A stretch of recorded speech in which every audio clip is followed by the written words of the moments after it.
The Caldwell case has attracted attention from numerous academic disciplines beyond those already mentioned.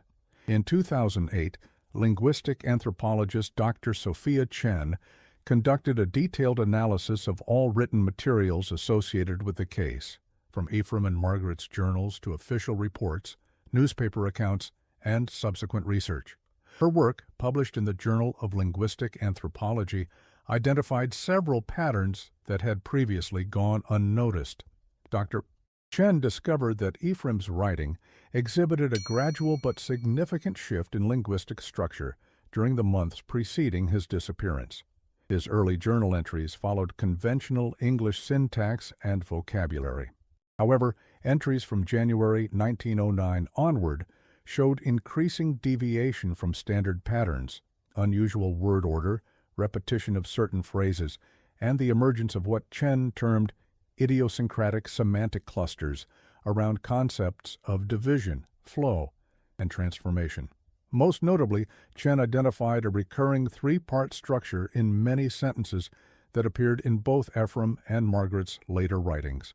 This tripartite pattern, which Chen compared to certain ritual incantations found in various cultural traditions, became more pronounced as the journals progressed, eventually dominating the final entries.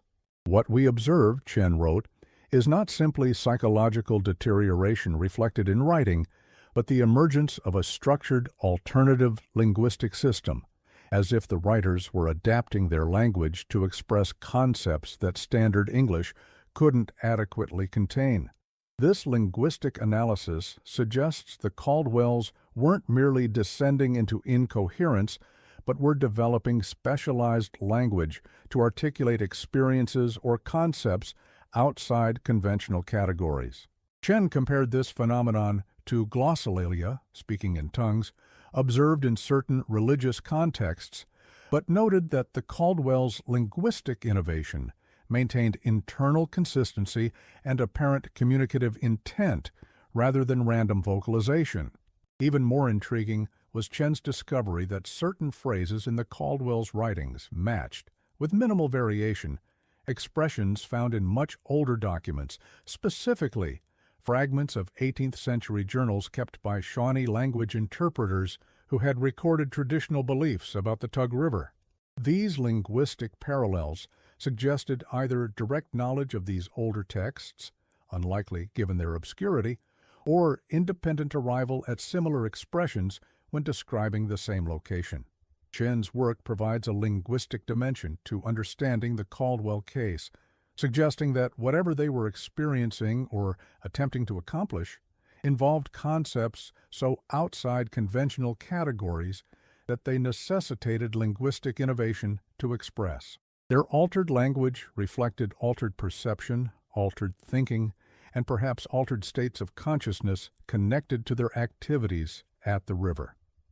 Another academic perspective emerged in 2011 when philosopher of science Dr.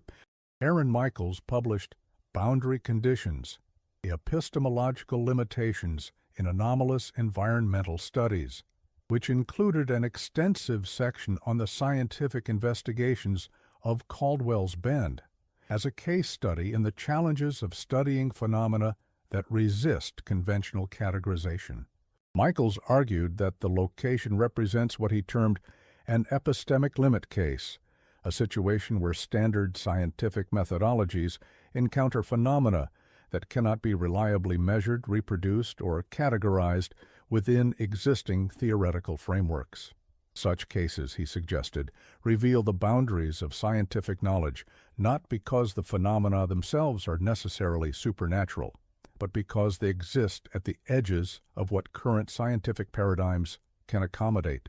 The history of scientific investigation at Caldwell's Bend, Michaels wrote, demonstrates a recurring pattern. Quantifiable anomalies are documented, but resist coherent explanation. Equipment malfunctions in ways that prevent complete data collection. Researchers experience subjective effects that influence their objectivity, and institutional constraints prevent the sustained comprehensive study that might eventually yield understanding. This pattern, Michaels argued, creates a situation where the location remains perpetually at the boundary of scientific knowledge, documented as anomalous, but never fully incorporated into scientific understanding. He compared it to other historically anomalous phenomena that were initially rejected by science, but eventually accepted and explained as measuring techniques and theoretical frameworks evolved, such as meteorites or ball lightning. Michaels's philosophical analysis suggests the possibility that the phenomena associated with Caldwell's Bend may not be inherently inexplicable, but rather temporarily inexplicable within current scientific paradigms. What the Caldwells may have intuited through folklore and tradition and attempted to interact with through their disturbing rituals might eventually be understood through advanced scientific frameworks currently in development. This perspective offers a potential reconciliation between the scientific investigations of the site and the traditional beliefs associated with it, not by dismissing either, but by recognizing both as different approaches to engaging with phenomena at the boundaries of conventional understanding. The Caldwell's methods, while disturbing and ultimately destructive, represented one such approach. Modern scientific investigation represents another. The medical dimension of the Caldwell case deserves further consideration beyond Dr. Tillman's observations previously discussed. In 2013, forensic psychiatrist Dr. Elena Vasquez conducted a retrospective analysis of all available evidence regarding the Caldwell's mental and physical states, published in the Journal of Forensic Psychiatry under the title Folie à Deux, or Environmental Influence, Reassessing the Caldwell Case. Dr. Vasquez challenged the conventional interpretation that the Caldwells were simply suffering from shared psychosis or individual mental illness. She noted that multiple independent observers, including Dr. Tillman, the constable, and various neighbors, reported similar physical symptoms in Ephraim: lowered body temperature, slowed heart rate, unusual skin coloration, and periods of apparent suspended animation. These physiological changes, Vasquez argued, cannot be readily explained as psychosomatic manifestations of mental illness. Instead, she proposed that the Caldwells may have been exposed to some environmental factors specific to their location, perhaps a naturally occurring compound in the river water or surrounding soil that affected neurological and cardiovascular function when consumed or contacted over extended periods. Vasquez cited several historical precedents of communities affected by environmental contaminants that produced both physiological and psychological symptoms, from ergot poisoning in medieval Europe to mercury exposure in certain industrial settings. She suggested the Caldwells' increasingly bizarre behavior and beliefs might have been influenced or exacerbated by neurological effects from such exposure. This environmental hypothesis, Vasquez wrote, doesn't dismiss the cultural and psychological dimensions of the case, but rather suggests they occurred within a complex interaction of cultural beliefs, psychological predispositions, and potential neurological alterations from environmental factors specific to that location. To support this theory, Vasquez pointed to Dr. Sinclair's hydrological findings about the unusual chemical composition of the river water at Caldwell's Bend, particularly the presence of unidentified organic compounds and minerals in concentrations not found elsewhere in the Tug River. She also noted the recurring reports of others experiencing physiological effects, lowered body temperature, disorientation, altered perception, after prolonged contact with the water at that specific location. This medical perspective offers yet another layer of potential explanation, one that neither reduces the Caldwells to merely mentally ill individuals nor requires supernatural interpretations of their experiences. Instead, it suggests their altered perceptions and behaviors may have had a physiological basis in environmental factors unique to their location, which interacted with their cultural beliefs and psychological predispositions to produce the disturbing events of 1909-1910. The geological history of the Tug Valley provides additional context for understanding the unique properties of Caldwell's Bend. In 2016, geologist Dr. Marcus Reynolds conducted a comprehensive geological survey of the area, published under the title Structural Anomalies in the Central Tug River Valley, Origins and Implications. Dr. Reynolds discovered that the unusual depth at Caldwell's Bend results from the intersection of several geological features: a fault line running perpendicular to the river's course, a layer of especially soluble limestone approximately 60 feet below the surface, and evidence of an ancient meteorite impact that created a crater subsequently filled by river sediment. This combination of factors created what Reynolds termed a geological singularity, a location where multiple unusual features converge to produce conditions not found elsewhere in the region. The fault line provides a conduit for groundwater movement between deeper aquifers and the river. The soluble limestone has formed caverns and channels beneath the riverbed through centuries of erosion. The meteorite impact created a depression that influenced the river's course and contributed unusual mineral content to the local soil and water. Most significantly, Reynolds discovered evidence that the meteorite that struck the area approximately 300 million years ago had an unusual composition, rich in rare earth elements and certain metals not commonly found in the region. These materials, slowly leaching into the groundwater and river over geological time, could potentially create unique chemical conditions in that specific location.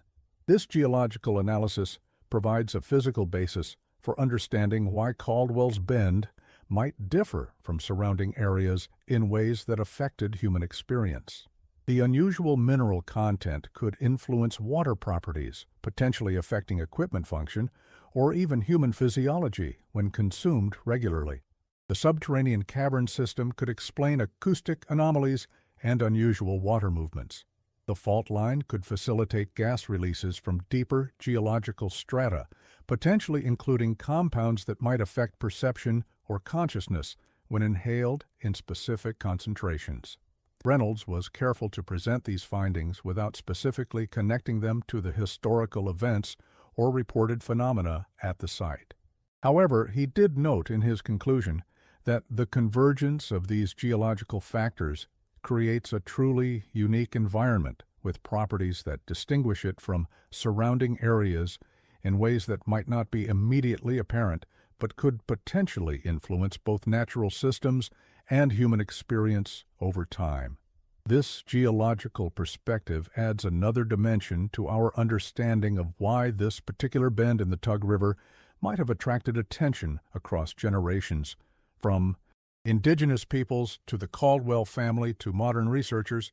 The location's geological uniqueness created environmental conditions that could have tangible effects on experience, perception, and perhaps belief, providing a physical foundation for the cultural and historical significance attributed to it. The archaeological record of the Tug Valley offers additional insights into human interaction with Caldwell's Bend before European settlement. In 2019, archaeologist Dr. Melissa Wilson led a non-invasive survey of both banks using ground-penetrating radar and other remote sensing technologies, published under the title Pre-Colonial Ritual Sites in the Central Tug Valley, Patterns and Implications. Dr. Wilson's team identified evidence of human activity at Caldwell's Bend, dating back approximately 2,500 years, with particular intensity during the period from roughly 1000 CE to 1500 CE, corresponding to the late Woodland and Fort Ancient cultural periods in the region. The patterns of artifacts and features suggested periodic gathering rather than permanent settlement, consistent with ceremonial rather than residential use. Most significantly, Wilson's survey revealed evidence of what appeared to be deliberately constructed features beneath the current soil level. Stone arrangements forming circular patterns on both banks, positioned in alignment with the deepest part of the river. Carbon dating of charcoal fragments recovered from test pits near these features indicated they were created and used over many generations, suggesting sustained ceremonial importance.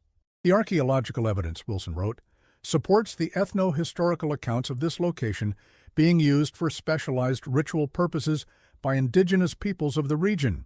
The circular stone arrangements, positioned in relation to the river's deepest point, suggest ceremonial activities focused on the river itself, rather than merely using it as a water source or boundary marker. Wilson also noted that artifacts recovered from near these features included unusual items not typically found in residential contexts: carved stone discs with spiral patterns, red ochre deposits, and what appeared to be intentionally deformed copper implements. These items, she suggested, were consistent with ceremonial rather than utilitarian purposes, and indicated this location held special significance, distinct from everyday activities. This archaeological perspective establishes that human recognition of and ritual engagement with Caldwell's Bend predated European settlement by centuries, suggesting the Caldwells may have been responding to properties or qualities of the location that others had recognized long before them. Their activities, while extreme in implementation, may have represented a distorted continuation of the location's long history as a place of perceived special significance or power.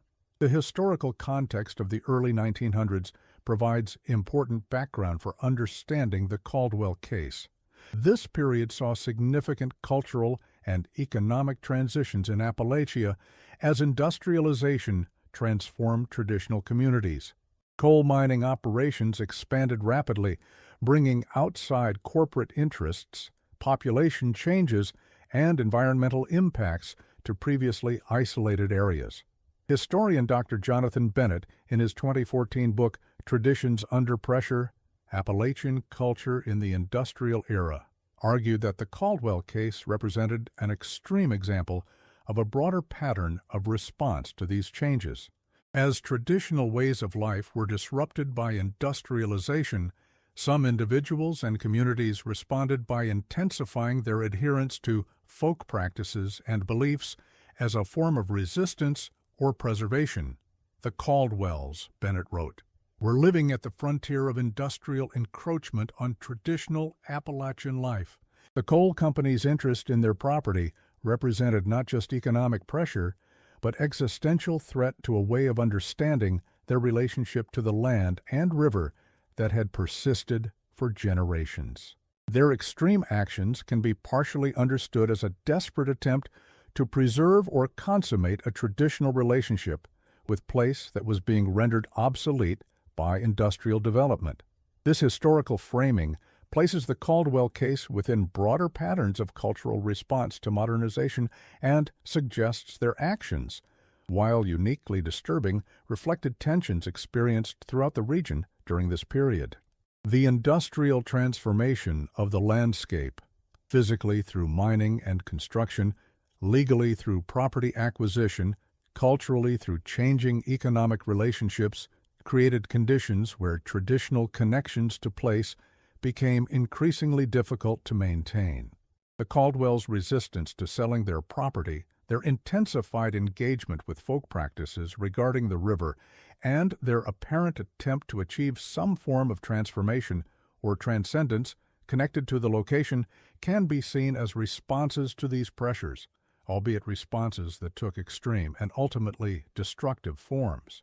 The legal dimensions of the Caldwell case reveal additional complexities. Legal historian Dr. Rebecca Morgan conducted a comprehensive review of court records, property documents, and law enforcement materials related to the case, published in the Journal of Appalachian Legal History in 2015 under the title Jurisdiction and Justice: Legal Ambiguities in the Caldwell Case.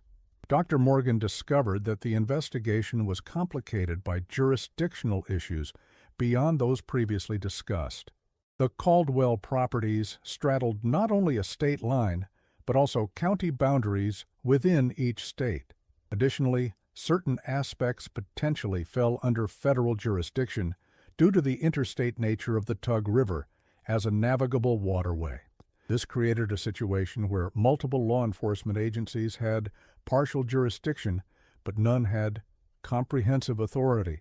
The fragmented legal response, Morgan wrote, allowed critical aspects of the case to fall through jurisdictional gaps. Evidence gathered by one agency wasn't consistently shared with others. Witnesses were interviewed multiple times by different authorities, creating inconsistencies in testimony. The full picture of events was never assembled by any single investigating body. This legal fragmentation may explain why certain obvious investigative steps were never taken, such as a comprehensive search of Silas Caldwell's property after human remains were discovered, or more thorough questioning of Margaret before her disappearance. Different agencies assumed others were handling these aspects, creating accountability gaps that ultimately left many questions unanswered. Morgan also identified unusual patterns in how the case was legally processed after the initial investigations. Court records showed multiple instances where proceedings were abruptly terminated, evidence was declared inadmissible for technical reasons, or cases were dismissed under unusual circumstances. In several instances, court documents contained significant redactions or were sealed entirely without clear legal justification. The pattern suggests, Morgan concluded, some form of external influence on the legal process, whether from powerful local interests seeking to minimize scandal, corporate entities concerned about potential impacts on development plans, or possibly state or federal authorities with motivations that remain unclear from the available record. This legal perspective adds another layer of complexity to the case, suggesting that the incomplete historical record may result not just from the passage of time or the remote location, but from deliberate efforts to limit public information about what occurred. Whatever happened at Caldwell's Bend in 1909-1910 may have triggered concerns beyond the immediate criminal investigation, leading to unusual legal interventions that further obscured the full truth. The environmental history of the Tug Valley provides additional context for understanding the Caldwell case. Environmental historian Dr. Thomas Clark conducted extensive research into the ecological transformation of the region during the early industrial period, published in his 2017 book, River of Change, Environmental History of the Tug Valley, 1880-1940. Dr. Clark documented how industrial development, particularly coal mining and timber harvesting, dramatically altered the Tug River watershed beginning in the 1880s. Deforestation, increased erosion, and sedimentation. Mining operations discharged waste into tributaries.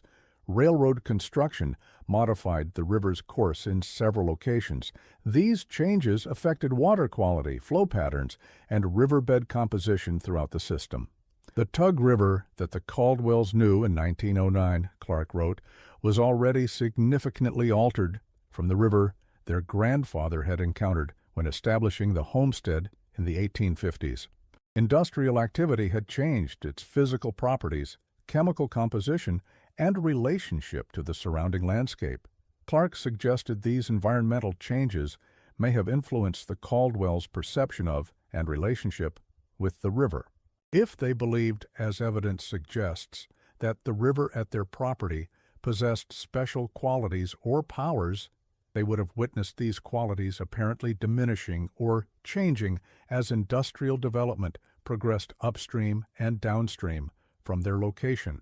Their increasingly extreme activities, Clark proposed, might be understood partly as attempts to preserve, restore, or intensify whatever qualities they attributed to the river that were being degraded by industrial development. The urgency and desperation evident in their final actions correlates with the accelerating pace of environmental change in the watershed during that period. This environmental perspective suggests another dimension of the Caldwells' motivation, not just resistance to economic pressure or adherence to traditional beliefs, but a response to perceived environmental degradation of a location they considered sacred or specially significant. Their disturbing rituals involving human remains placed in the river might have represented in their understanding a form of purification or strengthening of the river's special properties against industrial contamination.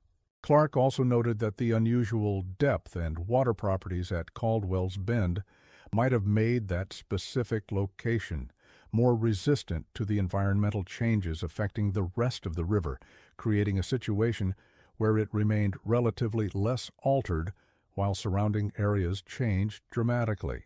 This relative stability amid broader environmental transformation could have reinforced the Caldwell's belief in its special nature and intensified their determination to preserve or connect with those qualities. The technological history of the region adds another dimension to understanding the Caldwell case. In 2020, historian of technology Dr. William Ransom published Networks of Change, Communications Technology in Appalachia, 1880-1920, which examined how telegraph and early telephone systems transformed previously isolated communities. Dr. Ransom discovered that the first telegraph line through the Tug Valley was installed in 1898, with a transmission station established approximately 3 miles downstream from the Caldwell properties. This technology dramatically altered the information landscape of the region, connecting previously isolated communities to broader networks and accelerating the pace of change. Prior to these communications technologies, Ransom wrote, news traveled physically with people, messengers, peddlers, travelers. After their introduction, information moved independently and much faster, creating a more rapid sense of external change pressing in on traditional communities. Ransom noted that the Caldwells, unlike many of their neighbors, apparently refused to connect to these new networks. County records show they declined installation of telegraph connections despite the line passing relatively near their properties. This technological resistance paralleled their resistance to selling property rights to the coal companies, suggesting a broader pattern of rejecting outside influences and connections. This technological context adds another layer to understanding their increasing isolation and intensified focus on local traditions and beliefs. As the world around them became more connected and influenced by distant forces, they appear to have turned inward, deepening their engagement with localized knowledge and practices connected to their immediate environment, particularly the river that had defined their family's existence for generations. The psychological dimension of the Caldwell case extends beyond individual psychopathology to broader questions about collective belief and perception. In 2018, social psychologist Dr. Nathan Horvath published Shared Realities, Collective Belief Formation in Isolated Communities, which included a detailed analysis of the Caldwell case and its aftermath in the Tug Valley community. Dr. Horvath argued that the phenomena associated with Caldwell's Bend, both historical and contemporary, demonstrate the complex interplay between environmental properties, cultural narratives, and psychological processes in creating shared perceptual experiences. This consistency, Horvath wrote, suggests either an external factor at the location that reliably produces similar subjective experiences in different individuals, or a powerful cultural narrative that shapes perception in predictable ways, or most likely, an interaction between these factors. Horvath proposed that the location may possess subtle environmental properties, whether geological, chemical, electromagnetic, or acoustic, that produce mild but real effects on human perception and physiology. He noted that reports of unusual experiences at the location come from individuals with varying backgrounds, beliefs, and expectations, yet show remarkable consistency across time. These effects then interact with cultural expectations to produce experiences that are interpreted through available conceptual frameworks, whether traditional folklore, religious beliefs, or scientific paradigms. This psychological perspective suggests that neither pure cultural construction nor simple environmental determinism adequately explains the persistent phenomena associated with Caldwell's Bend. Instead, it proposes an interactive model where the location's genuine uniqueness creates subtle but real effects that are then amplified and interpreted through cultural and psychological processes. Horvath connected this analysis to broader research on thin places across various cultures, locations where people consistently report altered perceptual experiences or sensations of connection to something beyond ordinary reality. Such places, he argued, often combine environmental factors, unusual electromagnetic properties, geological features, acoustic anomalies, with strong cultural narratives about their significance. The Caldwells, Horvath concluded, may have been responding to genuinely unusual properties of their location, but interpreted and engaged with these properties through cultural frameworks available to them, resulting in the disturbing rituals and beliefs documented in the historical record. Modern visitors, encountering similar environmental influences but possessing different cultural frameworks, interpret their experiences differently while reporting many of the same basic sensations and perceptions. This psychological analysis offers a nuanced middle path between dismissing the phenomena entirely as superstition or hallucination and accepting supernatural explanations. It suggests the possibility of real but subtle environmental influences interacting with psychological and cultural factors to create the persistent patterns of unusual experiences associated with the location. The literary and artistic responses to the Caldwell case form another dimension of its cultural impact. Literary scholar Dr. Eliza Montgomery conducted a comprehensive survey of fictional works inspired by or referencing the case, published in Appalachian Literary Journal in 2016 under the title River Gothic: The Caldwell Case in Regional Literature. Dr. Montgomery identified over 30 published works, novels, short stories, poems, and plays that drew directly or indirectly on elements of the Caldwell case between 1915 and 2015.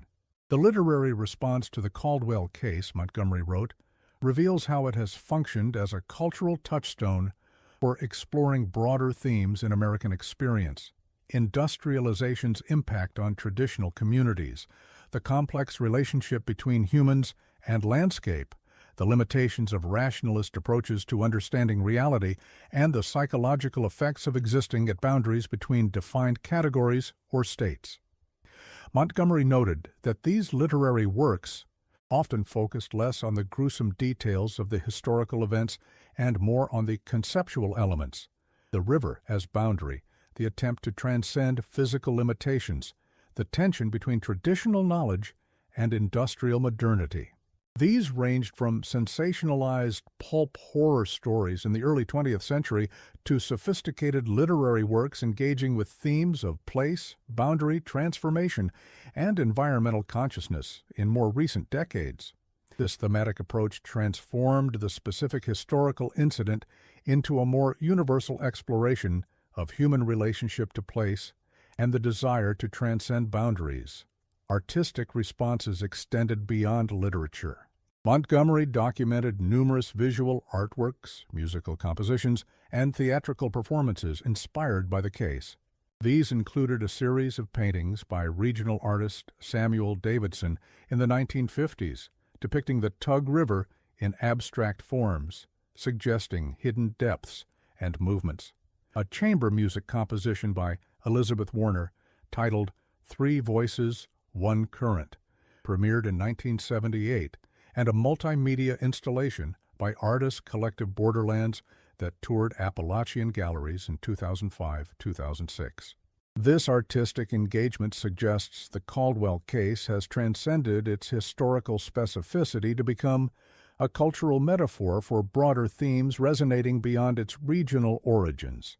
The artistic works, while often taking significant liberties with historical details, consistently engage with the core concepts that appear in the primary sources: boundaries, transformation, the relationship between humans and water, and the tension between division and unification.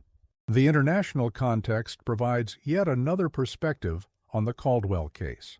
Comparative folklorist Dr. Hiroshi Tanaka conducted extensive research into similar cases worldwide, published in 2019 under the title Threshold Rituals: Cross-Cultural Patterns in Water Boundary Practices.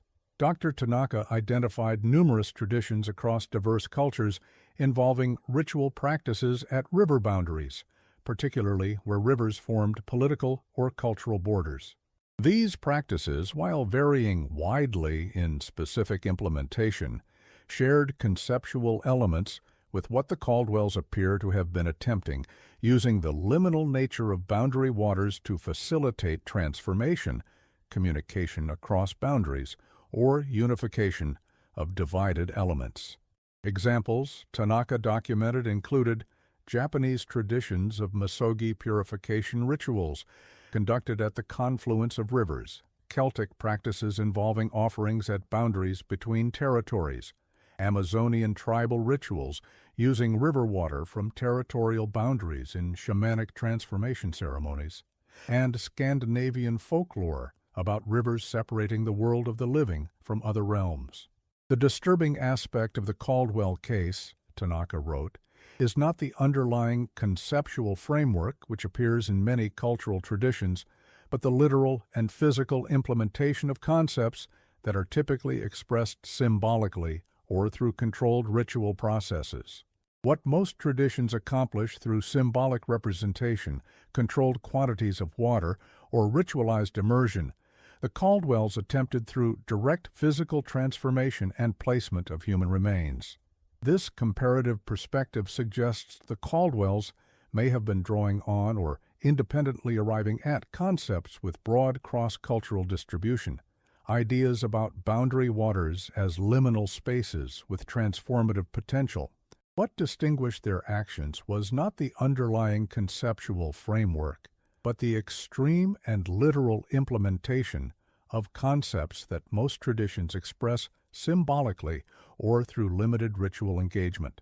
Tanaka also noted that many traditional practices involving boundary waters were responses to industrialization, modernization, or political conflicts, attempts to maintain or restore traditional relationships with place in the face of external pressures.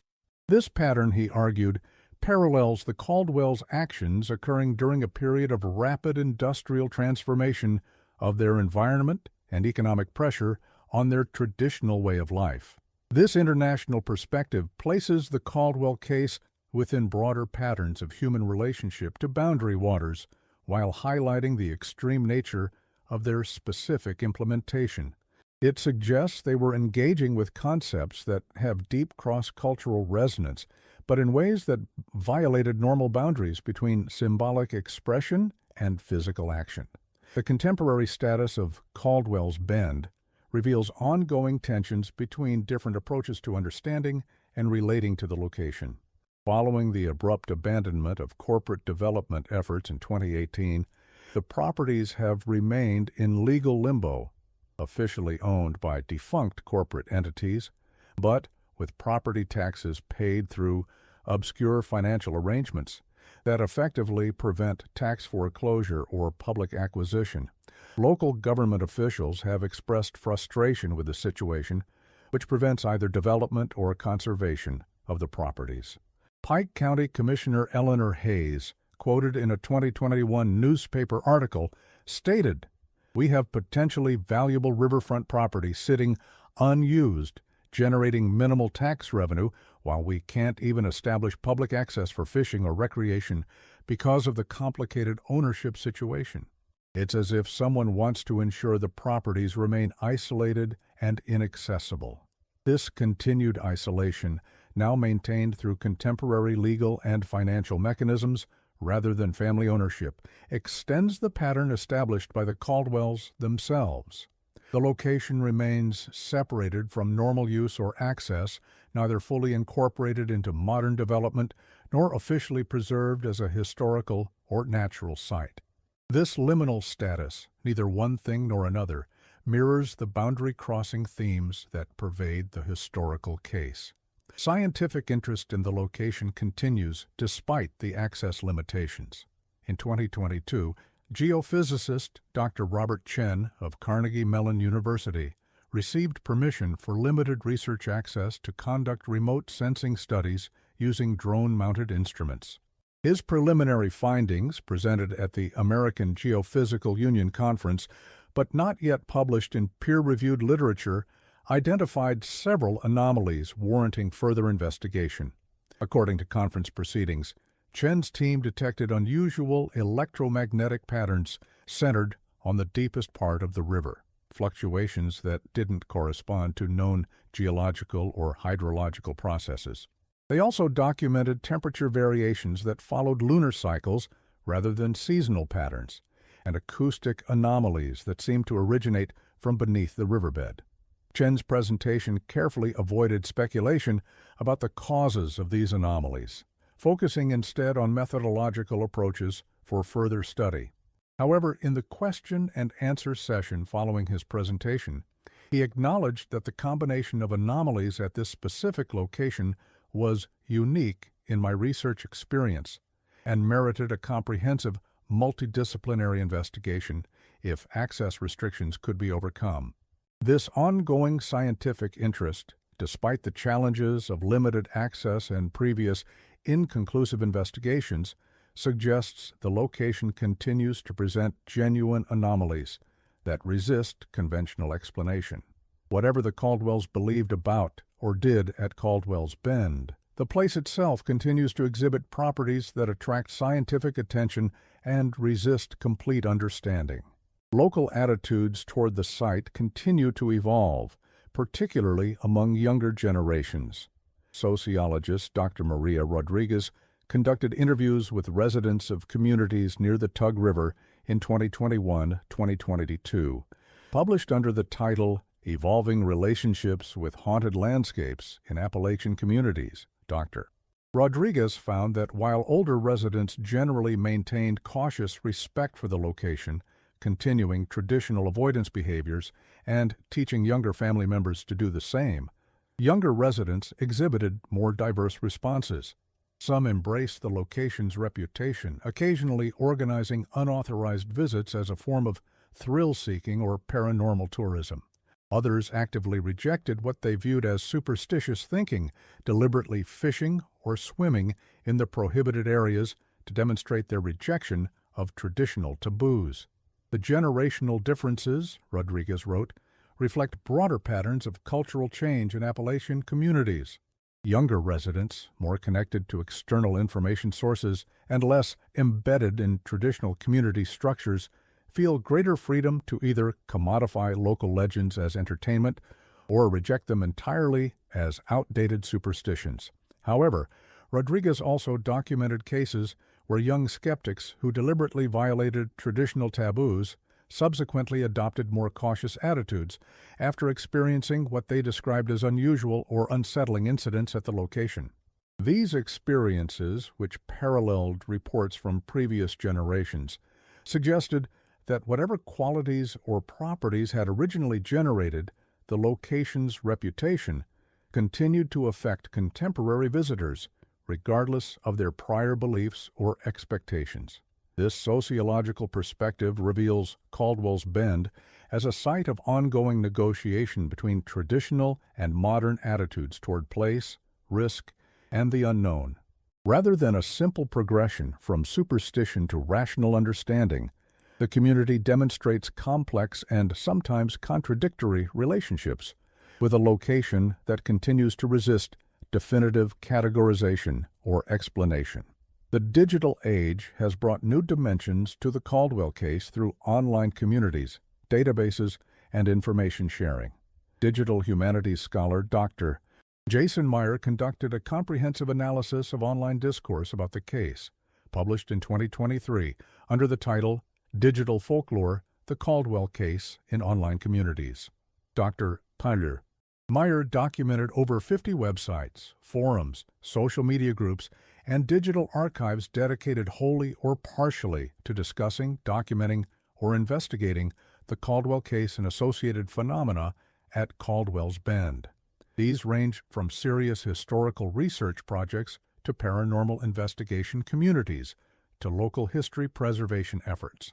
The digital landscape, Meyer wrote, has transformed how the Caldwell case is documented, discussed, and understood. Information that was previously scattered across newspaper archives, local libraries, and oral traditions has been aggregated, digitized, and made accessible to a global audience. This has both preserved historical material that might otherwise have been lost and created new interpretive communities not limited by geography. Meyer noted that digital platforms have enabled new forms of collaborative investigation impossible in previous eras. Amateur researchers share historical documents, photographs, geological data, and personal experiences, creating collective knowledge bases that sometimes identify connections or patterns missed by individual researchers. However, Meyer also documented how digital discourse sometimes amplified sensationalistic or inaccurate elements of the story while minimizing its historical and cultural context. Online discussions frequently focused on the most gruesome aspects of the case, rather than the broader patterns of industrial change, cultural tradition, and environmental relationship that provided its context. The digital afterlife of the Caldwell case, Meyer concluded, demonstrates both the democratizing potential of digital platforms in historical preservation and their tendency to fragment complex narratives into more sensationalistic components. The historical Ephraim and Margaret Caldwell, embedded in specific cultural and environmental contexts, sometimes disappear behind their digital representations as either deranged killers or visionaries who discovered supernatural forces. This digital dimension adds another layer to how the Caldwell case continues to evolve in cultural memory, now shaped not just by local tradition, academic research, or artistic interpretation, but by distributed networks of online discourse that simultaneously preserve, distort, and reinterpret the historical record for new audiences. As we conclude this examination of the Caldwell case, we return to the fundamental questions that have persisted for over a century. What happened at that bend in the Tug River in 1909-1910? And what, if anything, continues to happen there today?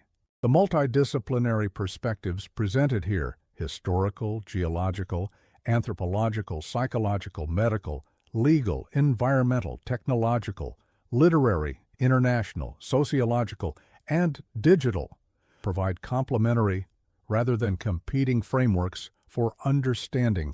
Each illuminates different aspects of a complex case that resists reduction to any single explanation. What emerges from this comprehensive analysis is not a definitive solution to the mystery, but a richer understanding of its contexts, dimensions, and significance. The Caldwell case was not merely a gruesome crime or a manifestation of mental illness, though it certainly involved violence and disturbed thinking. It was not simply an expression of folklore or tradition, though it clearly drew on cultural concepts about boundaries and transformation. It was not merely a response to industrialization, though it occurred during a period of rapid economic and environmental change that threatened traditional relationships with place. Rather, the case represents a complex intersection of all these factors, a convergence of geological uniqueness, cultural tradition, environmental change, psychological states, and historical pressures that combine to produce events that continue to resist complete explanation. The persistent phenomena associated with Caldwell's Bend, from shared dreams to equipment malfunctions, from water that moves against gravity to unexplained sounds beneath the surface, suggest something endures. Whether this represents the successful completion of whatever ritual the Caldwells attempted, the environmental after-effects of their activities, or properties of the location that existed before and independent of their actions, remains open to interpretation. Perhaps most significantly, the case challenges conventional boundaries between categories of understanding, between science and folklore, between physical and psychological, between natural and supernatural, between historical fact and cultural meaning. Like the river itself, the Caldwell case flows between defined territories, resisting containment within any single interpretive framework. This resistance to definitive explanation may itself be significant. In a world increasingly mapped, measured, and explained, Caldwell's Bend remains a location where certainty dissolves, where boundaries between knowing and not knowing become as permeable as the Caldwells believed the boundary between worlds to be. The Tug River continues to flow between Kentucky and West Virginia, marking a political boundary that overlays a natural one. At Caldwell's Bend, it still runs unusually deep, occasionally appearing to circle back upon itself even as the current moves forward. Local fishermen still avoid certain parts of it, especially after dark. Children still learn not to throw stones into the deepest part or call out names while standing on its banks. And sometimes, according to those who know the river best, when conditions are just right, when the moon is dark and the water runs clear and cold, a careful observer might glimpse movement beneath the surface that doesn't correspond to any known fish or current. 3 distinct patterns moving in unison, circling the depths where the river reaches down into darkness, where whatever the Caldwell sought or created continues its patient vigil at the threshold between divided worlds. The river flows on, the crossing remains, and beneath its surface something waits, patient, transformed, neither fully human nor fully other, for those who might choose to bridge what should perhaps remain apart.